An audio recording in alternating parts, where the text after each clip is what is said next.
Video semua belum edit deh. Belum, semua bervideo belum masuk lagi kat YouTube. Video semua belum masuk kat YouTube lagi.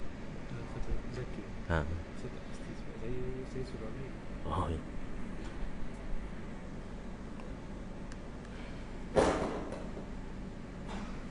Bismillah.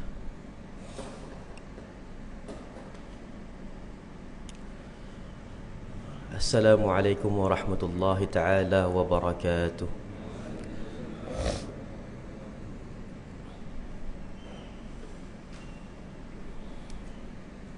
Alhamdulillahi rabbil alamin.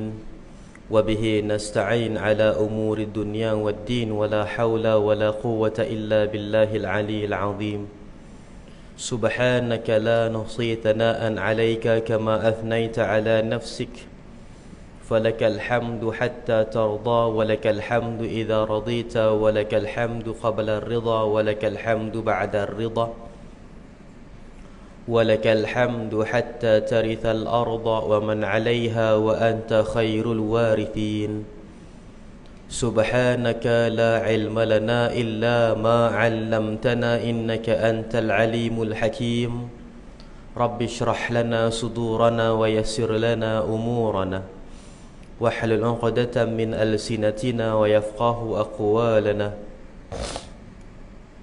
اللهم صل على نور الأنوار وسر الأسرار وترياق الأغيار ومفتاح باب اليسار سيدنا محمد المختار وآله الأطهار وأصحابه الأخيار عدد نعم الله وإفضاله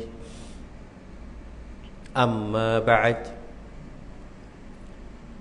Yang dimuliakan Tuan Pengerusi Surau, Tuan-tuan Imam, Tuan-tuan Muazzin, barisan ahli jawatan kuasa, semua yang telah pun menjayakan segala aktiviti, program-program, pengajian-pengajian yang dianjurkan di bawah anjuran Surau An-Nur ini. Seterusnya hadirin dan hadirat, muslimin dan muslimat yang dirahmati, disayangi, dikasihi oleh Allah Subhanahu wa taala. Kita merafa'kan rasa kesyukuran ke hadrat Allah Subhanahu wa taala dengan setinggi-tinggi rasa kesyukuran kerana dengan limpah kurnia serta inayah yang telah pun diberikan, diagihkan, dianugerahkan oleh Allah Subhanahu wa taala ke atas kita semua pada hari ini, dijadikan kita di antara umat Muhammad sallallahu alaihi wasallam yang dapat memakmurkan tempat yang sangat dimuliakan oleh Allah Subhanahu wa taala. Pada suatu waktu yang dijadikan oleh Allah Subhanahu wa taala waktu untuk kita beribadah kepadanya. Waktu yang tidak pernah dipersiakan oleh orang-orang yang saleh melainkan untuk menimba ilmu dan juga menambahkan dengan amalan-amalan yang sunnah. Juga kita hadir ke dalam sebuah mujtama' perhimpunan perkumpulan yang mudahan dipandang oleh Allah Subhanahu wa taala dengan pandangan rahmatnya. Justru kita memohon, kita meminta, kita merintih kepada Allah Subhanahu wa taala sebagai suatu penzahiran dan juga pengabdian kita kepada Allah Subhanahu wa taala. Mudahan Allah Subhanahu wa taala mengangkatkan darajat, mengampunkan dosa-dosa dan sentiasa menjadikan kita bernaung di bawah naungan akidah yang sebenar dan juga dibangkitkan di bawah naungan arasy Allah Subhanahu wa taala di hari akhirat kelak. Ya Allah, ya Tuhan kami, jadikanlah setiap yang hadir pada hari ini manusia yang Engkau pelihara sentiasa keadaannya, kehidupannya, panca inderanya dan anggota tubuh badannya daripada segala kejahatan, kemungkaran dan juga perkara yang Engkau murkai, ya Allah. Ya Allah, ya Tuhan kami, berilah pedoman, berilah hidayah dan berilah panduan daripada kehidupan kami ini untuk sentiasa kami berada di atas landasan kebaikan, ya Allah. Dan jauhilah kami daripada segala kemungkaran, kemaksiatan dan juga segala perkara yang Engkau tidak sukai, ya Allah. Kami memohon kepadamu segala kebaikan dan jadikanlah setiap perkara yang kami lakukan, pergerakan kami, berhenti kami, bekerja kami, berehat kami, adalah mendapatkan ganjaran sebesar-besarnya daripadamu ya Allah, dan juga menuntut redha daripadamu ya Allah. Ya Allah, ya Tuhan kami, tidak ada apa yang kami mahu pun daripada dunia ini melainkan keredaan-Mu ya Allah. Sekiranya sedikit yang Engkau berikan kepada kami, jadikanlah yang sedikit itu mendapat keredaan daripada-Mu ya Allah. Sekiranya banyak yang Engkau berikan kepada kami, maka berikanlah kepada kami yang banyak itu memperolehi keredaan daripada-Mu ya Allah.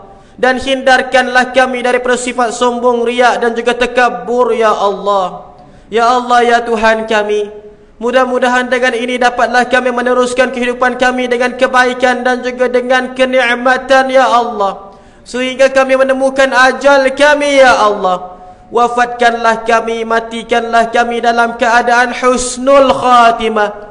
Allahumma akhtim lana bihusnil khatimah, wala takhtim alaina bisu'il khatimah. Ya Allah, ya Tuhan kami, matikanlah kami semua dalam keadaan husnul khatimah, dan janganlah sesekali kami diwafatkan ya Allah dalam keadaan su'ul khatimah. Amin ya rabbal alamin, ya arhamar rahimin. Hadirin dan hadirat, muslimin dan muslimat yang dirahmati, disayangi, dikasihi oleh Allah Subhanahu wa taala.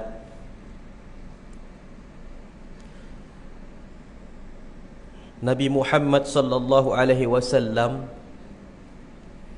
kali pertama ingin menegakkan agama Allah Subhanahu wa taala, terpaksa berhadapan dengan manusia yang membenci, terpaksa berhadapan dengan manusia yang tidak mempercayai, juga manusia yang sebelumnya sangat-sangat menyanjungi dan juga sangat-sangat mengasihi Rasulullah, sehingga Nabi Muhammad ini sebelum turunnya wahyu daripada Allah Subhanahu wa taala digelarkan sebagai Sadiqul Amin, yang paling jujur dan juga yang paling amanah. Sehingga kan suatu kaum yang sekiranya mereka itu ingin bermusafir, ingin outstation kalau dalam bahasa Melayunya, mereka nak bermusafir, mereka akan tinggalkan barang-barang mereka kepada Muhammad, kerana Muhammad sahaja yang akan memelihara barang mereka sehingga mereka kembali. Orang yang dikenali tahap amanah ini sampailah sekadar itu. Orang yang dikenali dengan akhlak yang baiknya sampailah dia itu disantuni dan juga disanjungi. Tiba-tiba apabila turun sahaja risalah, turun sahaja wahyu daripada Allah Subhanahu wa taala, orang-orang yang mempercayai dialah, orang-orang yang mengatakan dia ini Sadiqul Amin lah, yang paling galak dan juga yang paling lantang menentang kebenaran dan juga menentang wahyu daripada Allah Subhanahu wa taala. Pakcik Rasulullah sallallahu alaihi wasallam yang ketika mana Nabi Muhammad sallallahu alaihi wasallam dilahirkan begitu gembira kerana lahir anak lelaki, sehingga kan didokong, ditawaf, dibawa ke sekeliling Kaabah dan sebagainya, sampaikan diminta kepada mereka punya dewa-dewa kebaikan daripada bayi tersebut. Rupa-rupanya bila sampai sahaja Rasulullah sallallahu alaihi wasallam memperkenalkan baginda adalah seorang rasul yang sangat gembira dengan kelahirannya, inilah yang paling kuat menentang, yang paling kuat membenci, dan juga yang paling kuat menghalang Rasulullah sallallahu alaihi wasallam. Hadirin yang dirahmati, disayangi, dikasihi oleh Allah Subhanahu wa taala. Allah Subhanahu wa taala menjadikan Islam ini berpasak dan juga tertegak di atas muka bumi Allah Subhanahu wa taala yang mulia ini. Walaupun bumi ini milik Allah Subhanahu wa taala, walaupun Allah Subhanahu wa taala boleh saja menjadikan orang berlembut hati menerima dakwah Rasulullah sallallahu alaihi wasallam, tetapi Allah Subhanahu wa taala telah pun mentakdirkan bahawasanya Islam ini ditegakkan di atas muka bumi Allah Subhanahu wa taala melalui seorang lelaki dengan keadaan yang begitu terseksa dan juga yang begitu sengsara. Cuba kita bayangkan 15 tahun Rasulullah sallallahu alaihi wasallam, lebih kurang dalam tempoh lebih kurang 14 ke 15 tahun Rasulullah sallallahu alaihi wasallam di dalam kota Makkah. Maka ketika pada waktu itu Rasulullah sallallahu alaihi wasallam duduk dalam keadaan sentiasa ditohmah, sentiasa dicaci dan dimaki, astaghfirullahalazim. Keadaan baginda Rasulullah sallallahu alaihi wasallam dalam keadaan tersebut sentiasa berada dalam keadaan yang diancam dan juga berada di dalam keadaan yang sentiasa berada di dalam keadaan Nabi Muhammad sallallahu alaihi wasallam diperendahkan dan juga dihina sebegitu rupa. Hadirin yang dirahmati, disayangi, dikasihi oleh Allah Subhanahu wa taala. Dan Allah Subhanahu wa taala menjanjikan kemenangan ke atas Nabi Muhammad sallallahu alaihi wasallam dengan peristiwa hijrah. Di dalam Islam berlaku 2 kali hijrah. Hijrah pertama, Rasulullah tidak ikut pergi ke bumi Habasyah bersama dengan para sahabat yang berhijrah ke bumi Habasyah. Walau bagaimanapun hijrah yang pertama itu hanya menguatkan dan mengukuhkan keadaan dan juga posisi umat Muhammad dalam kadar yang tidak begitu dominan.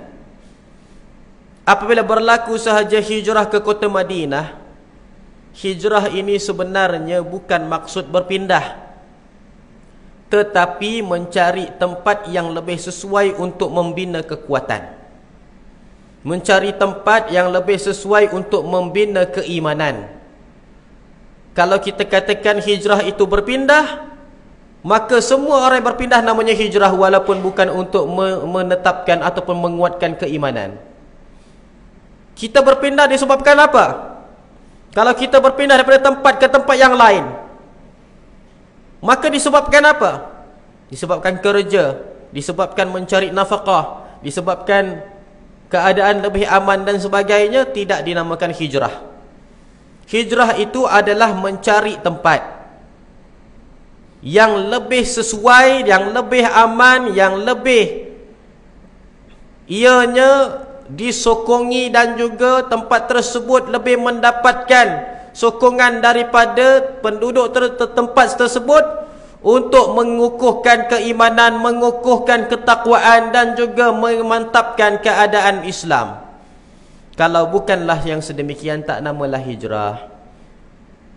Kerana Rasulullah SAW memanglah berpindah ke kota Madinah, tapi hijrah ke kota Habasyah sekalipun, para sahabat tak menetap dekat kota Habasyah. Diriwayatkan lebih kurang daripada setahun, beberapa bulan sahaja. Semua para sahabat yang pergi ke kota Habasyah tersebut kembali ke kota Madinah semula. Tetap juga perpindahan dan juga musafir mereka pergi ke kota Habasyah itu dinamakan sebagai hijrah.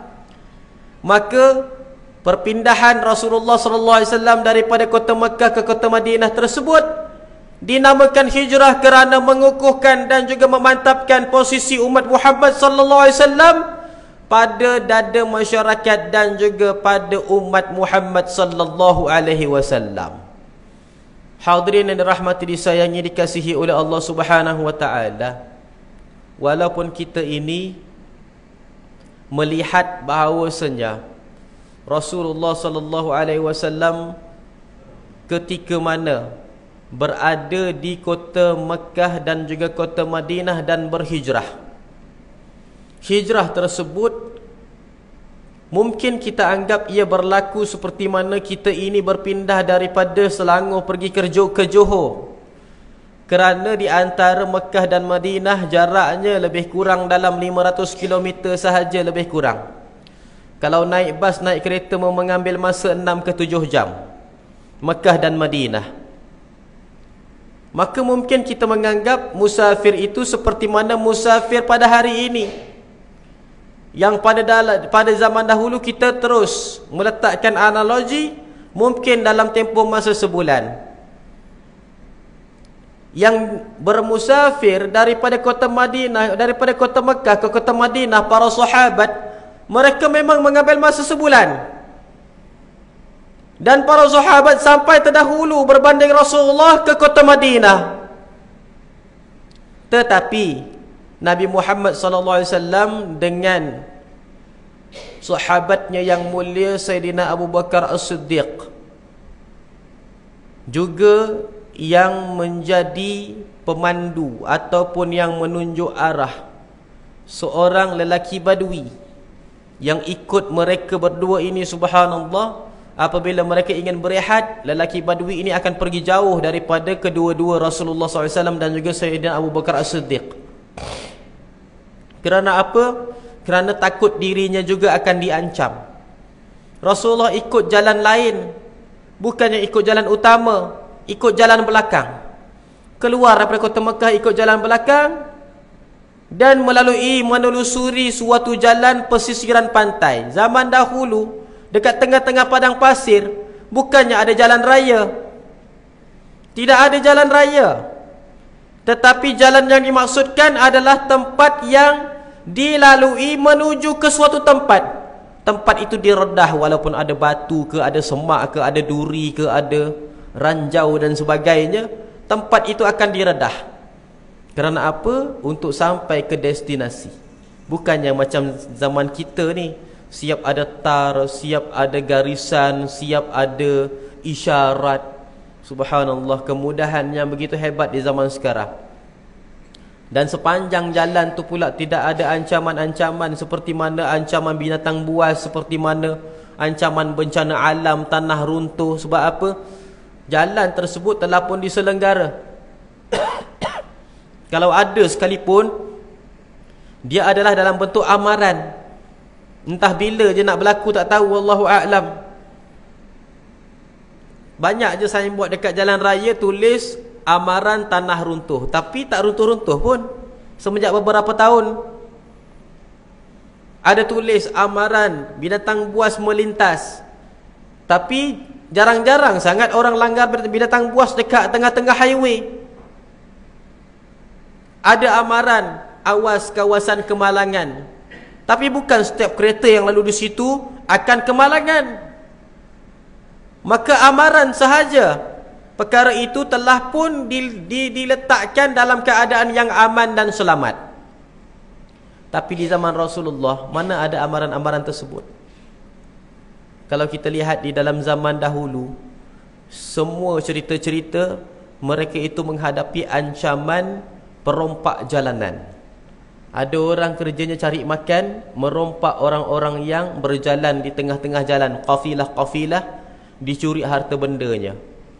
Kerana macam kita lah, kalau nak berjalan kan bawa duit. Sebab apa orang pergi surau, orang pergi masjid tak pernah kena rompak? Pasal orang tahu kalau pergi masjid mesti tak bawa duit. Kalau pergi masjid mesti poket kosong, kadang-kadang pers tinggal kat rumah. Tapi kalau pergi bermusafir, confirm di dalam pers. Lebih-lebih lagi kalau pergi melancong, dekat dalam beg dompet tak cukup dengan duit cash 1,000, 2,000 ringgit, mesti ada kad. Mesti ada kad bank punya. Maka terdapat manusia di zaman dahulu yang kerja mereka merompak-perompak jalanan. Seperti mana Imam Al-Ghazali diancam dengan perompak jalanan, yang akhirnya perompak tu insaf, perompak tu mendapat hidayah kerana rompak orang yang baik, orang yang mulia, wali Allah. Tetapi di zaman sekarang kalau ada perompak jalanan, takut-takut kita jadi perompak, bukannya perompak jadi macam kita. Orang tu rompak kita. Sepatutnya dia insaf lah kerana dia tu telah merompak. Rupanya tidak. Kita pula deal dengan perompak tersebut. Astaghfirullahalazim. Hadirin dan rahmati disayangi dikasihi oleh Allah Subhanahu wa taala. Maka Rasulullah SAW sebenarnya berada di atas perjalanan ke kota Madinah mengambil masa dalam sebuah riwayat 2 bulan dan lebih. Lebih daripada 2 bulan untuk sampai ke kota Madinah. Dan diriwayatkan, dan riwayat ini adalah disahihkan oleh kebanyakan para ulama, Rasulullah keluar daripada kota Mekah pada suatu hari yang diambil hari tersebut sebagai hari yang pertama dalam bulan hijrah, iaitu 1 Muharram tahun pertama hijrah. 1 hari bulan 1 tahun pertama hijriyah, Rasulullah keluar daripada kota Mekah pada ketika itu dan sampai ke kota Madinah pada Rabiul Awal. Maksudnya dalam perjalanan Rasulullah SAW daripada bulan Muharram hari itu sampai ke hari ini masih belum sampai kota Madinah lagi. Kita hari ini subhanallah duduk daripada bulan Muharram sampai bulan Safar. Habis bulan Safar ini bulan Rabiul Awal. Bulan sekarang ini Rasulullah masih belum sampai kota Madinah. Bayangkan perjalanan berbulan-bulan yang sepatutnya diambil hanya lebih kurang daripada sebulan. Rasulullah SAW guna jalan yang lain. Tambahan pula diancam bunuh oleh orang-orang Arab Quraisy. Tambahan pula diancam dengan binatang buas dan juga binatang yang berbisa. Tambahan pula Rasulullah SAW melalui jalan yang berliku-liku, berbukit bukau, bergunung ganang. Nak sampai ke kota Madinah mengambil masa lebih kurang dalam 2 bulan dan lebih. Daripada bulan Muharram sampai Rabiul Awal Rasulullah baru sampai ke kota Madinah. Begitulah mujahadah dan juga jihad Rasulullah SAW untuk memasakkan agama Allah Subhanahu wa taala teguh dan kuat di dalam atas muka bumi Allah Subhanahu wa taala ini. Walau bagaimanapun kita sebagai umat Muhammad sallallahu alaihi wasallam perlu meneruskan perjuangan tersebut. Walaupun kita berada di dalam kenikmatan, walaupun kita tidak berada di dalam suatu ancaman, tetap juga kita perlu memelihara agama dan juga memelihara keimanan yang telah pun kita dapatkan daripada dotak nenek kita dahulu, untuk kita ini meneruskan legasi umat Muhammad sallallahu alaihi wasallam dalam kebaikan. Hadirin yang dirahmati disayangi dikasihi oleh Allah Subhanahu wa taala. Cuba kita bayangkan, Rasulullah sallallahu alaihi wasallam adalah orang yang berusaha bersungguh-sungguh, orang yang diancam dengan kematian, orang yang tercedera tubuh badan, orang yang berlapar, berdahaga dan juga tidak tidur malam, semata-mata untuk menjadikan Islam ini wujud di atas muka bumi Allah Subhanahu wa taala. Dan baginda jugalah yang diberitahukan oleh Allah Subhanahu wa taala tentang umat Muhammad nantinya di akhir zaman akan meninggalkan agama Allah Subhanahu wa taala. Bayangkan, kita ni usahakan sesuatu, sampaikan kita ini diancam kematian, sampaikan kita ini berlapar, sampaikan kita ini tidak tidur malam. Tiba-tiba kita diberitahu bahawasanya anak-anak kita akan mengabaikan apa yang kita usahakan. Apa yang kita rasa? Apa yang kita rasa? Rasa gembira? Kita ni usahakan sesuatu benda bermati-matian, walaupun belum mati lagi, tapi rasa macam nak mati dah. Tiba-tiba kita ini melihat keturunan kita merosakkan, menghancurkan, membinasakan apa yang kita telah usahakan. Apakah perasaan kita? Hadirin dan rahmati disayangi dikasihi oleh Allah Subhanahu wa taala. Dan yang paling menyedihkannya, yang memberitahukan tentang kebinasaan umat Muhammad di akhir zaman ini adalah Rasulullah sallallahu alaihi wasallam. Sebenarnya sanggup ke Rasulullah SAW nak beritahu kepada para sahabat, wahai sahabatku, agama aku akan musnah di akhir zaman? Sanggup ke Rasulullah nak beritahu sedemikian kepada para sahabat? Confirm tak sanggup.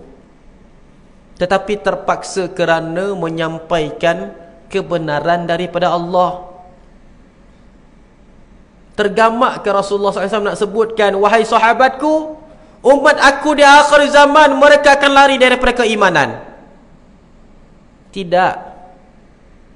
Rasulullah tidak akan tergamak nak sebut, melainkan kerana menjunjung amanah daripada Allah Subhanahu wa taala, menjunjung perintah daripada Tuhan yang Maha Berkuasa. Kalaulah bukan kerana itu, nescaya Rasulullah tidak akan sanggup dan tidak akan tergamak nak sebut, walaupun sedikit takut benda itu adalah benda yang menjadi perkara yang mengancam kehidupan. Subhanallah. Hadirin yang dirahmati, disayangi, dikasihi oleh Allah Subhanahu wa taala. Nasib baiklah Nabi Muhammad itu adalah seorang rasul, malah penghulu kepada seorang rasul, penghulu kepada para rasul. Sifat rasul ini dibersihkan daripada putus asa. Seorang nabi, dosa besar bagi mereka merasakan perasaan putus asa. Nabi Yunus alaihi salam ketika mana berputus asa dengan umatnya, Allah Subhanahu wa taala berikan teguran bahawa sejak para anbiya mereka tak boleh berputus asa walau bagaimanapun. Nasib baiklah Rasulullah SAW seorang nabi, insan yang Allah Subhanahu wa taala bersihkan hatinya daripada perasaan was-was dan putus asa. Rasulullah tidak ada langsung dalam hatinya rasa putus asa. Kalaulah kita ni, kan, tadi kita berikan analogi benda yang kita usahakan, rupa-rupanya keturunan kita membinasakannya, mengabaikannya, merosakkannya.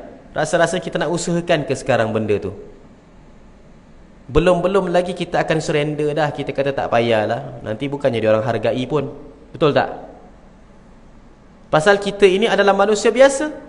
Putus asa bagi kita tidak berdosa. Walau bagaimanapun kita kerugian. Bagi para anbiya, putus asa bagi mereka itu adalah suatu perkara yang sangat besar bagi mereka. Satu kesalahan bagi para anbiya merasakan putus asa. Kesalahan tu bukan maksud berdosa lah. Bagi mereka tak berdosa mereka, tapi benda yang mereka tak boleh lakukan. Allah Subhanahu wa taala akan tegur sekeras-kerasnya kepada seorang nabi kalaulah berputus asa. Tetapi walau bagaimanapun Allah Subhanahu wa taala tidak pernah menjadikan mana-mana para anbiya berputus asa, melainkan sedikit seperti mana Nabi Yunus alaihi salam. Itu pun nak dijadikan contoh sahaja. Kalau nabi itu berputus asa, macam mana Allah taala lakukan, itu contoh saja. Bukannya Allah Ta'ala jadikan dia itu berputus asa, tidak. Tetapi Allah Ta'ala jadikan contoh sahaja. Seorang Nabi berputus asa daripada kaumnya, maka ditelan oleh ikan nun. Nabi Yunus alaihi salam, Nabi yang maksum, tidak pernah melakukan dosa. Allahu Akbar. Hadirin yang dirahmati, disayangi, dikasihi oleh Allah Subhanahu wa ta'ala. Maka perlulah dan wajiblah kita memelihara agama Allah Subhanahu wa ta'ala sehinggalah ke zaman sekarang. Tidak ada istilah kita ini nak buat apalah, kita nak jaga sangat agama ni. Memang agama ni dah rosak. Ada orang cakap macam ini. Ustaz pernah dengar dengan telinga ustaz sendiri. Katanya apa? Ustaz, untuk apa kita pelihara sangat agama ni zaman sekarang? Memang agama ni dah rosak dah sekarang pun. Tak guna dah kita baiki. Tak guna dah kita ini nak pelihara sangat pun. Walaupun dia punya nada seperti mana nada yang penuh dengan orang kata berjurus orangnya. Orangnya penuh dengan kesopanan, tapi kita faham apa maknanya. maknanya kamu itu ada sifat putus asa sudah. Tak perlu lagi dah, buat apa lagi kita ni nak pertahankan agama sangat. Itu ibarat orang yang berputus asa. Ingat, seorang Rasul, Allah Subhanahu Wa Taala larang sekeras-kerasnya sifat putus asa. Dan begitulah kita di dalam agama Allah Subhanahu Wa Taala. Jangan sampai kita sekalipun berputus asa. Kalau kita berputus asa di dalam agama Allah Subhanahu Wa Taala, maka menanglah syaitan. Syaitan akan sentiasa menggoda dan menghasut kita. Sehinggalah selagi mana kita ini tidak merasakan putus asa, dan kita dianggap menang, berlawan dan juga kita ini subhanallah melawan dan memerangi syaitan. Dianggap kita ini menang. Apabila syaitan pula yang berputus asa untuk menggoda dan juga untuk menghasut kita. Tapi kalau kita yang berputus asa, maka bertepuk tanganlah syaitan, berguling-gulinglah mereka itu mentertawakan kita kerana kita telah pun kalah. Astaghfirullahaladzim. Hadirin yang dirahmati, disayangi, dikasihi oleh Allah Subhanahu Wa Taala, Rasulullah sallallahu alaihi wasallam memberitahu kepada kita semua tentang perihal umat Muhammad di akhir zaman. Dengan suatu hadis kata Nabi Muhammad sallallahu alaihi wasallam, suatu hadis yang berbunyi, la ya'tiyanna ala ummati zamanan, akan datang ke atas umat aku suatu zaman, kata Rasulullah, hum yabghuna minal ulama'i fayabtaliyahumullahu bitalafi baliyatin, mereka itu lari daripada ajaran agama Allah Subhanahu Wa Taala, maka Allah Subhanahu Wa Taala menghukum mereka dengan 3 bala bencana. Maka beberapa perkara yang perlu kita titik beratkan di dalam lafaz perkataan Nabawi ini. Yang pertama, akan berlaku di akhir zaman, memberikan makna itu zaman kita sekarang. Jangan cari lagi zaman yang mana satu, kita dah berada pada zamannya. Kemudiannya kata Rasulullah SAW, mereka lari daripada ajaran para ulama. Perlu kita tahu, di akhir zaman ini ada ulama yang asli daripada didikan kerasulan, kenabian Rasulullah. Mereka adalah para ulama yang rabbani. Ada para ulama yang ianya adalah ulama jadian, rekrut daripada iblis dan syaitan. Mereka adalah ulama usu', ulama rabbani, dan juga para ulama usu' ini dua-duanya mengajarkan Al-Quran dan As-Sunnah. Dua-duanya menyatakan tentang agama Allah Subhanahu Wa Taala. Tetapi berbeza keduanya pada manhaj, pada didikan. Apa dia didikan yang diterapkan oleh para ulama usu'? Didikannya mengajarkan agama Allah Subhanahu Wa Taala untuk berdebat, untuk menonjolkan diri bahawasanya kita lebih baik berbanding yang lain, untuk mensyirikkan, membid'ahkan amalan orang-orang yang terdahulu, untuk menyatakan kita yang betul, orang lain adalah ahli neraka, mengadu domba di antara satu sama yang lain. Itu adalah ajakan dan didikan para ulama usu'. Dalam masa yang sama, subjeknya masih lagi subjek agama, masih lagi ajarkan Al-Quran dan As-Sunnah, masih lagi mengajarkan tentang keislaman, tentang keimanan dalam bentuk lisan, beritahu tentang keimanan, beritahu tentang keislaman dengan bentuk lisan, teori. Tapi ajakannya kepada membinasakan agama Allah Subhanahu Wa Taala itu para ulama usu'. Nak tahu para ulama usu' ini adalah mudah. Dah diletakkan oleh Rasulullah SAW, yang kesimpulannya mereka akan mengajak kepada 3 perkara. Yang pertama, menggunakan Al-Quran dan As-Sunnah untuk memesongkan, mengatakan bahawasanya perempuan rambut bukanlah aurat sangat. Apakah dia punya dalil? Dalil Al-Quran, dalil As-Sunnah. Menggunakan dalil yang munaqid. Maksud munaqid ini dalil yang diselewengkan makna. Mereka tak boleh selewengkan lafaz hadis, tapi mereka boleh mengatakan lafaz hadis itu maknanya ikut mereka. Dan mereka larang sesiapa pun daripada ikut para ulama terdahulu. Katanya ulama pun tak maksum, ulama pun buat salah. Tapi kalau ikut mereka punya pendapat tak apa. Banyak para ulama begini, mereka akan mengatakan hadis ini bagi pendapat saya lah sepatutnya. Ini adalah suatu skema perkataan yang memang akan keluar daripada lisan-lisan para ulama ini. Pendapat mereka, pendirian mereka langsung tak mewakili pendirian para ulama terdahulu dan juga pendirian orang yang mengikut manhaj kenabian. Malah mereka menolak bulat-bulat orang yang memakai, orang yang menggunakan suatu pendidikan manhaj kenabian, mengatakan bahawasanya ulama ini ada juga buat salah. Bagi saya sepatutnya hadis ini ataupun perkataan ini maksudnya ini, bagi dia.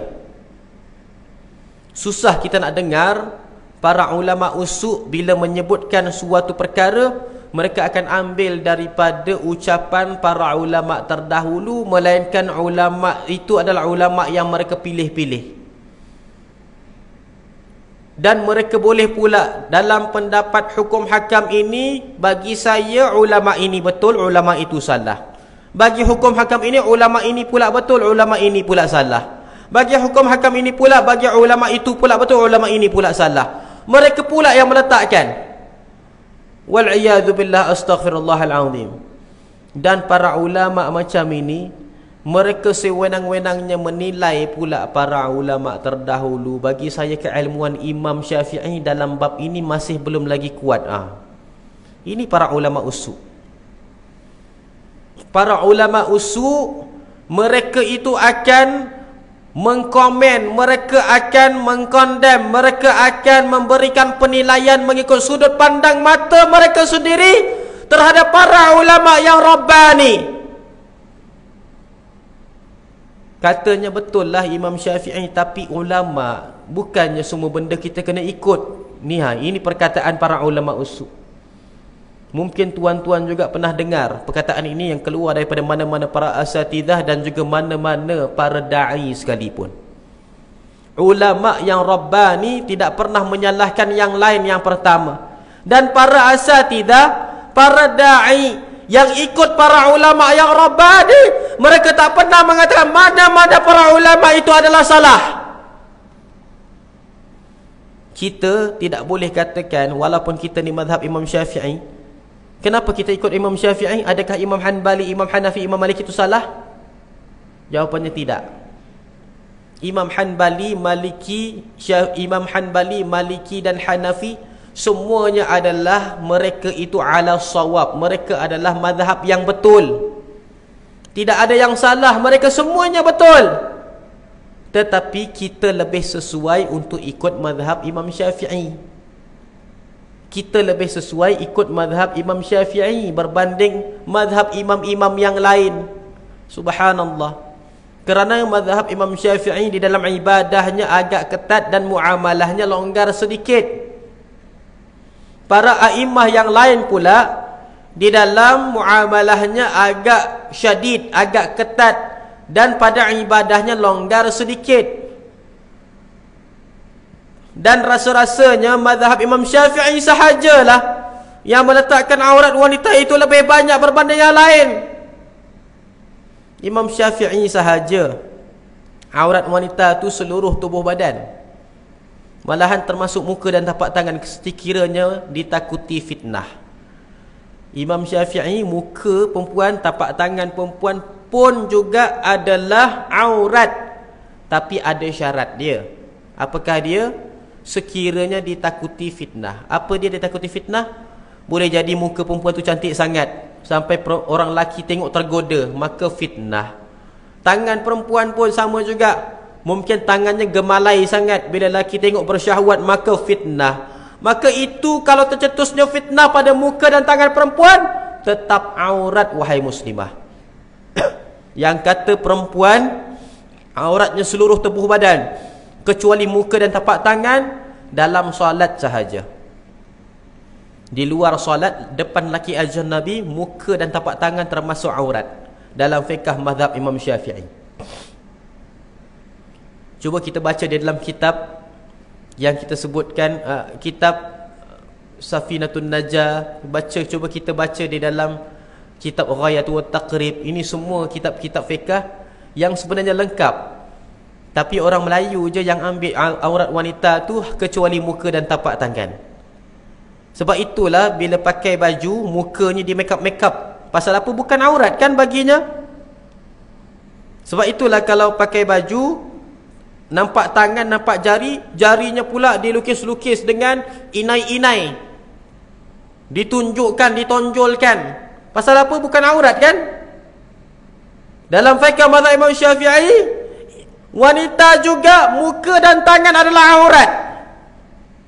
Sekiranya apa? Sekiranya menarik perhatian lelaki. Kalau makcik-makcik dah menopause tak apalah. Kalau kakak-kakak muka tak cantik sangat, tak make up, tak apalah, no problem. Tapi yang masalahnya dah lah pakai tutup aurat, alhamdulillah. Tak kisahlah tutup aurat dengan warna apa, no problem. Tak ada masalah. Di dalam agama tidak menetapkan kita ni perempuan kena pakai baju mesti hitam, mesti coklat, tak ada. Boleh warna-warni pun boleh, tak kisah. Yang penting menutup aurat. Tapi bila dah tutup aurat, mukanya pula ditabarrujkan, mukanya pula diwarna-warnakan, warna dengan warna merah, warna biru, dekat sini biru, dekat sini merah, sini ungu. Maka subhanallah, dah tak nama tutup aurat dah tu. Itu dah nama mempamerkan aurat. Berkata guru kami, tutup aurat wanita maksudnya tutup kecantikan. Semakin tak cantik perempuan itu dalam pakaian, semakin dia tertutup aurat. Kalau dia semakin cantik sebab apabila berpakaian, maksudnya dia semakin terdedah aurat. Kalau perempuan tak pakai baju memang aurat dah. Tapi kalau pakai baju nampak cantik pun masih aurat. Kerana apa? Yang kita nak tutup wahai wanita bukan badan, tapi kecantikan. Yang nampak cantik, yang bila merdu didengar, yang bila wangi apabila dihidu, ni semuanya adalah benda punca kepada membawa kepada perbuatan zina. Astaghfirullahalazim. Hadirin anda rahmati, disayangi, dikasihi oleh Allah Subhanahu wa taala. Maka itu yang kita maksudkan dengan para ulama yang rabbani. Dan bila dikatakan para ulama di akhir zaman, umat Muhammad di akhir zaman berpaling daripada ajaran para ulama, memberi makna mereka berpaling daripada ajaran para ulama yang rabbani, dan mereka itu bertawajuh dan juga mereka menghadap para ulama yang syaitani, yang su. Astaghfirullahalazim. Pasal apa? Ulama usuk ni zaman sekarang dia main TikTok. Para ulama usuk zaman sekarang ini dia buat konten. Mereka berlakon, mereka menyanyi, mereka berjoget. Ulama bila tanya tentang agama pandai menjawab. Bukan jawab, pandai menjawab. Tapi masuk disko, buat konten, mengatakan tak ada masalah, agama tu memang menggalakkan kehiburan. Inilah dia, subhanallah. Maka para ulama ini lebih interesting. Para ulama ini kita lebih suka lagi. Anak-anak muda lebih suka ulama yang macam ini. Ulama konten, ulama reaction, ulama TikTok, ulama Instagram, yang ramai follower, yang ramai pengikut, yang ramai like dan sebagainya. semuanya ini adalah para ulama. Bukanlah semua, tapi kebanyakannya adalah para ulama usul. Bila kita dengar sahaja mereka bercakap, mesti ada simptom-simptom untuk menjadikan kita ini jangan dengar para ulama yang Rabbani bercakap. Syekh Fulan bin Fulan itu tak betul, Syekh Fulan bin Fulan itu tak betul. Mazhab Imam Syafi'i pun ada yang tak betul juga, bukan semuanya betul. Mesti ada simptom-simptom macam ini. Kalau kita melihat pada perkataan mereka gejala macam ini, maka awal-awal tinggalkan, tutup kita punya semua media massa, halang mereka jangan sampai kita terdengar. Kata Rasulullah SAW, inni la akhsha alaikumul faqra. Aku tak takut umat aku itu miskin, kata Rasulullah. Walakin akhsha alaikum ulama usu'. Tapi aku takut umat aku dilanda, didatangi oleh para ulama yang jahat, kata Rasulullah. Daripada kamu itu diperdaya oleh ulama yang jahat, lebih baik kamu itu jadi miskin, maksudnya. Jadi miskin lebih selamat, berbanding kamu diperdaya oleh para ulama usu'. Peranan para ulama usul yang pertama memesongkan, guna Al-Quran dan As-Sunnah tapi memesongkan. Yang kedua, mengadu domba. Kelompok ini tak betul, kelompok itu tak betul. Syekh ini tak betul, syekh itu tak betul. Ustaz ini tak betul, ustaz itu tak betul. Jamaah masjid ni tak betul, jamaah masjid itu tak betul. Habis semua orang bagi dia tak betul.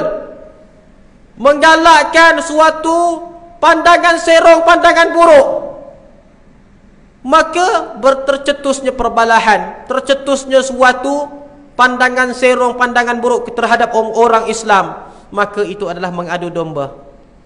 Yang ketiga terakhir sekali, ulama usul tugasan dia, peranan dia secara tidak langsung mengharamkan benda yang halal dan menghalalkan perkara yang haram.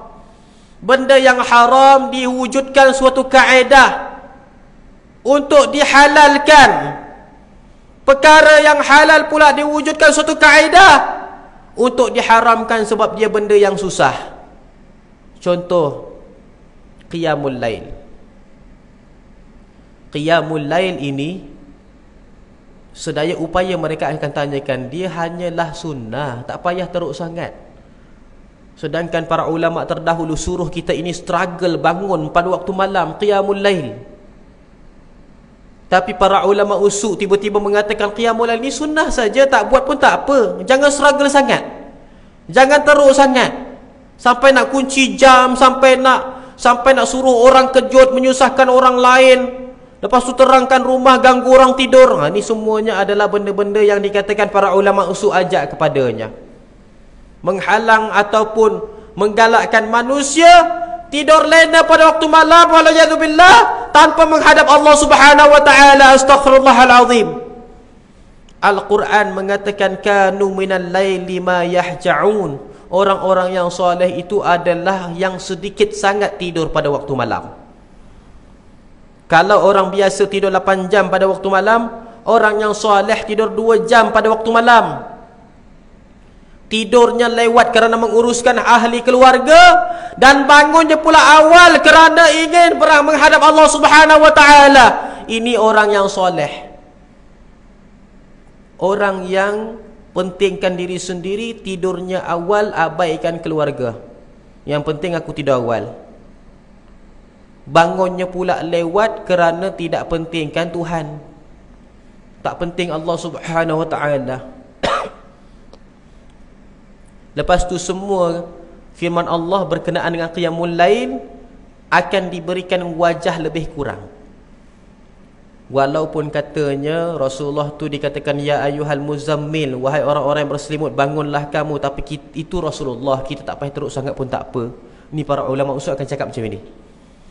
Kalau kita dengar simptom-simptom macam ini daripada mana-mana para da'i, maka awal-awal halang mereka, jangan sampai mereka itu berleluasa.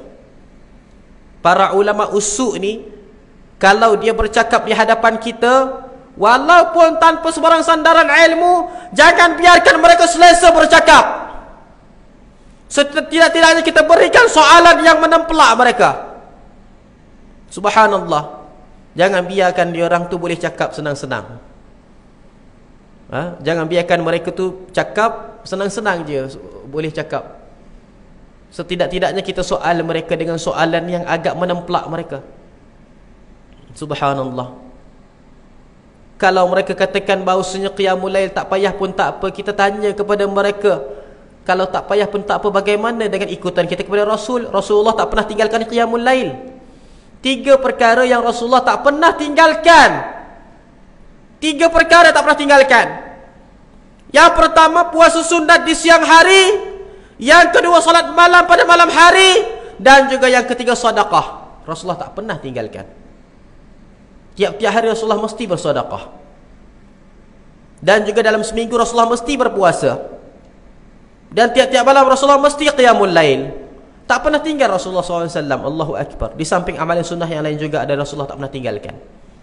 Tetapi benda yang Rasulullah tak pernah tinggalkan inilah yang dilebih kurangkan oleh para ulama usul. Percayalah. Subhanallah. Katanya kita ini Islam dah. Buat apa nak teruk sangat? Kalau kita ikut orang yang macam ini, kitalah orang yang tergolong dalam golongan manusia lari daripada ajaran para ulama yang Rabbani. Astaghfirullahalazim. Adakah orang yang berpaling pada ajaran para ulama tu mereka tak ada ulama? Ada. Mereka itu berpaling pada para ulama yang Rabbani kepada para ulama usul.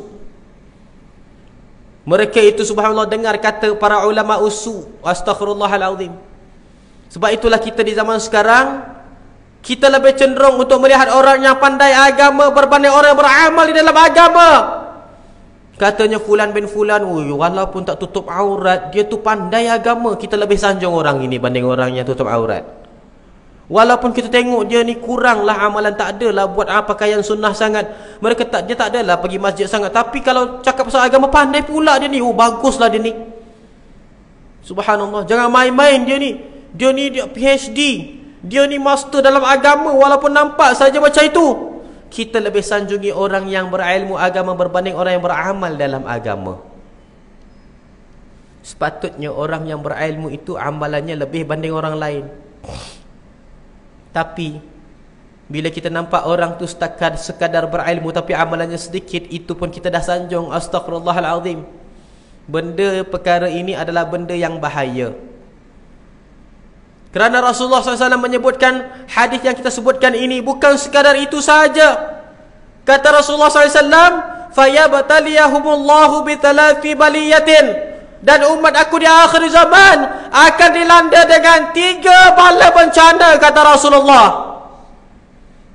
Maksudnya kita ini dilanda dengan suatu musibah, dan boleh jadi kita ini hidup zaman sekarang dalam musibah tersebut. Apakah musibah tersebut? Adakah bencana alam? Adakah gempa bumi? Jawapannya tidak. Bukannya bentuk yang fizikal, tapi bentuk yang maknawi dalam kehidupan kita yang kita lalui sehari-harian. Apakah dia?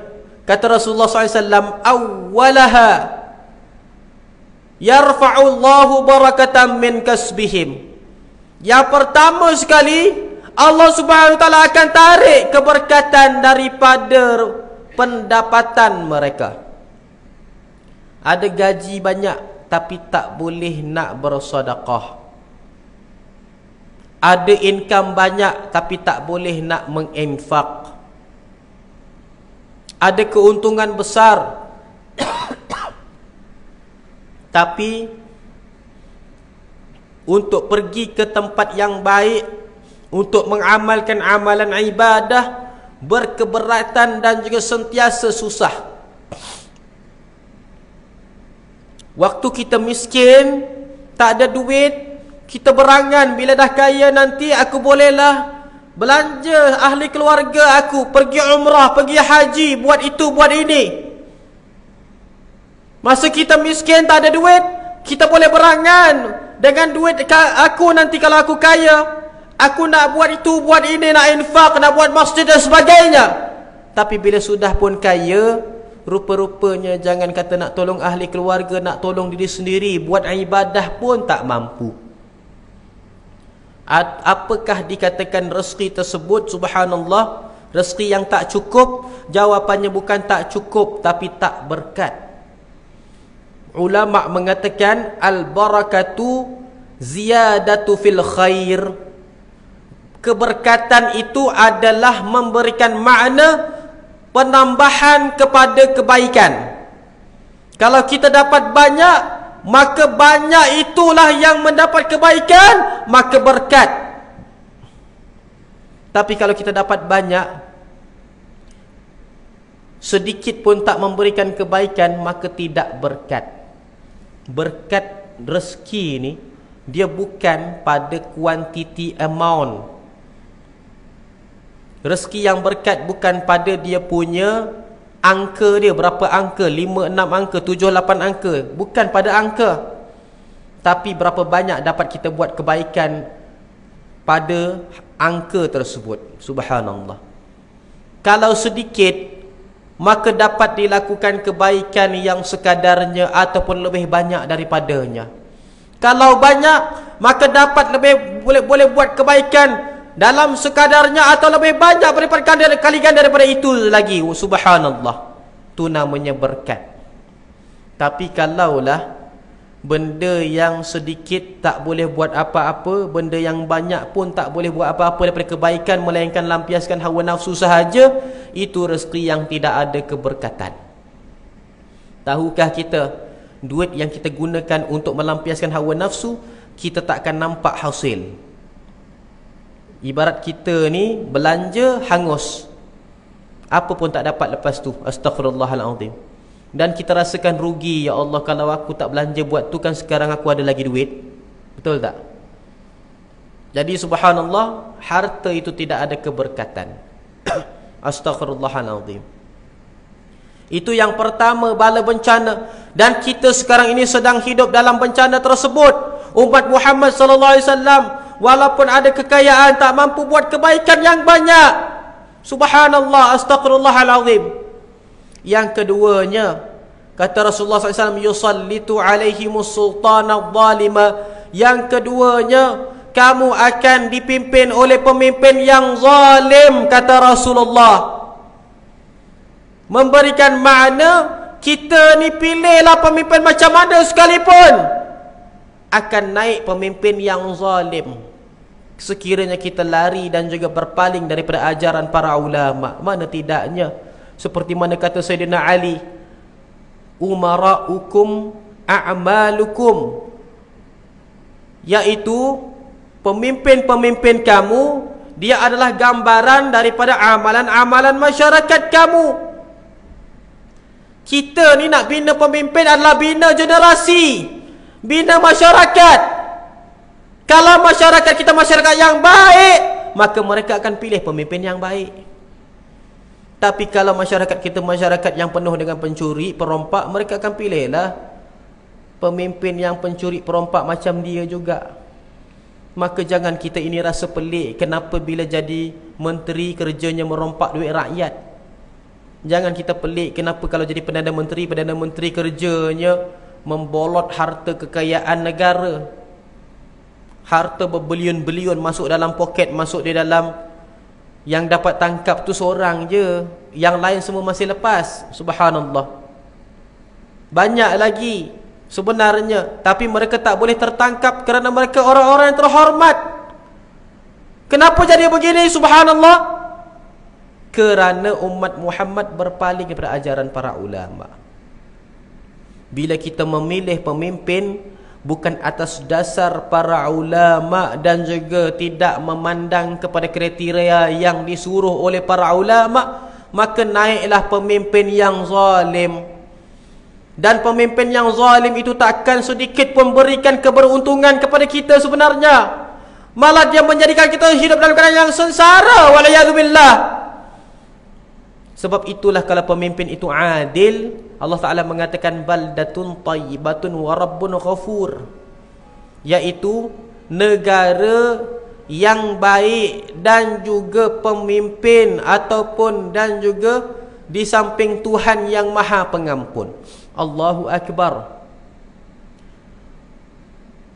Mana tidak pengampunnya. Semua amalan adalah kebaikan. Tapi kalaulah pemimpin itu zalim, astaghfirullahalazim, semua akan dapat kezalimannya dan akan rasai kesengsaraannya, walaupun bukan orang itu yang pilih. Bukan saya pilih fulan bin fulan, tapi kita tetap juga terpimpin di bawah kepimpinannya.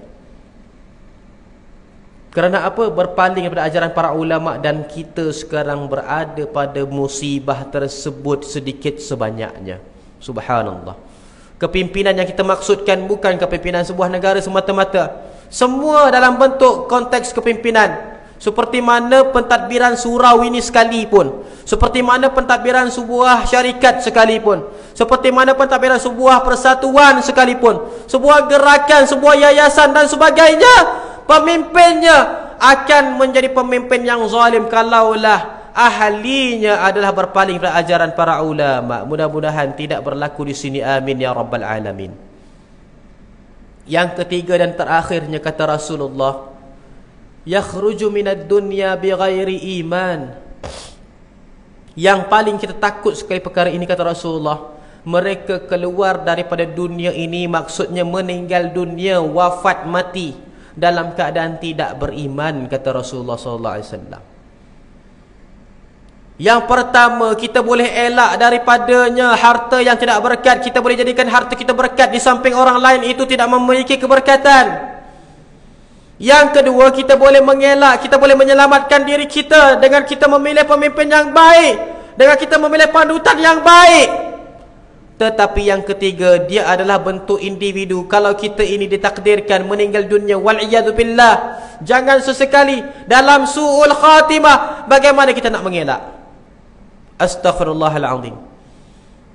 Salah satu daripada jalan kita ini menemukan su'ul khatimah, jangan sesekali kita nakkan perkara ini, adalah berpaling daripada ajaran para ulama.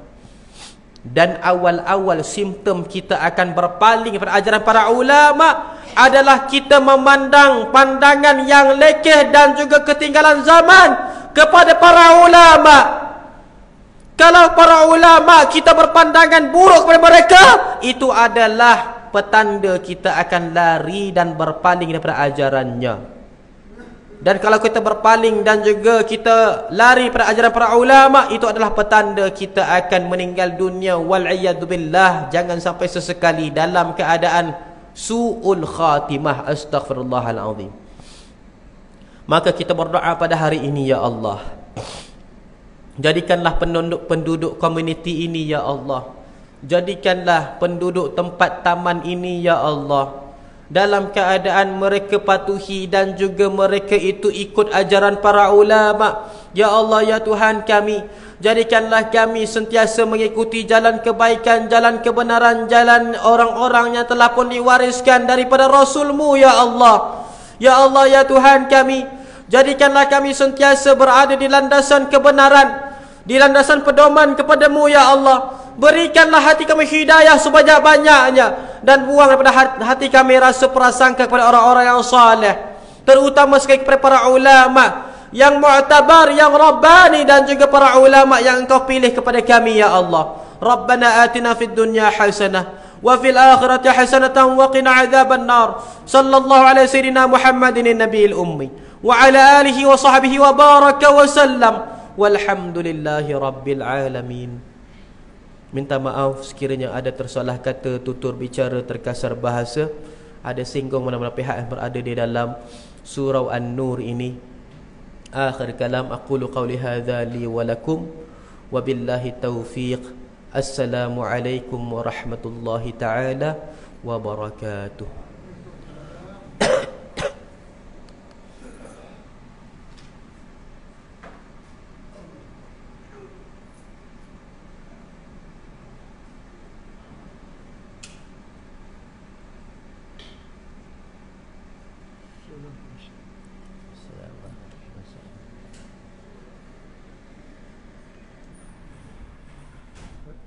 Sarapan. InsyaAllah.